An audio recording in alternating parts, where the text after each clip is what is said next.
या तुमच्या अगोदर या प्रस्तावाला पाठिंबा देण्यासाठी मी जास्त वेळ घेणार नाही सभापती महोदय। या प्रस्तावाला पाठिंबा देण्यासाठीच मी पण उभा आहे, कारण हो आपल्या भागापुरतच बोलेल।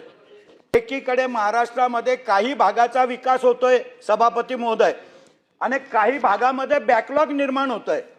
माझी विनंती आहे शासनाला सुद्धा, कारण याच्या पूर्वीच्या राज्यकर्त्यांनी पश्चिम महाराष्ट्राचा विकास केला, फार मोठ्या प्रमाणात पश्चिम महाराष्ट्राचा विकास झाला।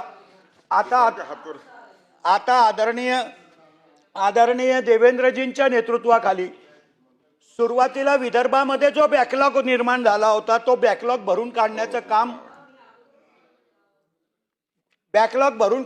काम या सरकारमध्ये होत आहे। माझी विनंती आहे सभापती महोदय की आजही महाराष्ट्रामध्ये बाकीच्या, कारण आता आम्ही जर विचार केला नंदुरबार परिसर तर महाराष्ट्रामध्ये दरडोई उत्पन्नामध्ये सर्वात शेवटी आम्ही आहोत आणि दुर्दैवानं आज आम्हाला मुख्य प्रवाहामध्ये आणण्यासाठी कुठलेच प्रयत्न होत नाही।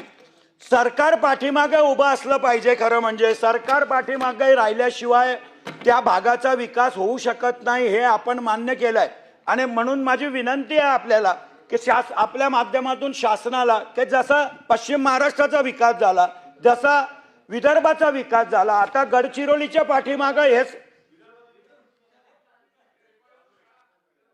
जसा पश्चिम महाराष्ट्राचा झाला रडू नका जसा आता गडचिरोलीच्या माग सरकार भक्कमपणे उभं आहे आणि एवढ्या मोठ्या प्रमाणामध्ये उद्योग गडचिरोली सारख्या या आदिवासी जिल्ह्यामध्ये निर्माण होतात आहे।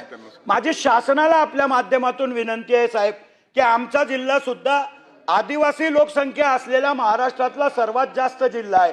दरडोई उत्पन्नामध्ये आमचं उत्पन्न अत्यंत अल्प आहे आणि जोपर्यंत शासन कुठल्या उद्योगांना हमी देणार नाही, संरक्षण देणार नाही तर आमच्या भागामध्ये सुद्धा उद्योगधंदे उभे राहणार नाही आणि जोपर्यंत उद्योग उभे राहत नाही तोपर्यंत त्या परिसराचा विकास होऊ शकत नाही असं आम्हाला सुद्धा अनुभवलं आहे।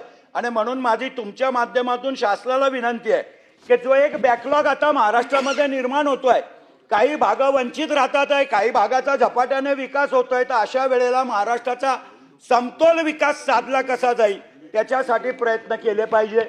माझी दुसरी विनंती आहे साहेब दरेकर साहेब, तुम्ही फक्त कोकणाचं बोललात। महाबळेश्वरच्या नंतर महाराष्ट्रामध्ये 2 नंबरचं थंड हवेचं ठिकाण आहे तोरणमाळ।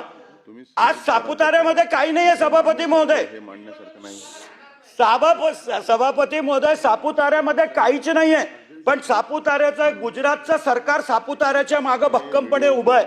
सापुताऱ्याची एवढी मोठी जाहिरात होते आणि त्याच्यामुळे पर्यटक तिथे येतात।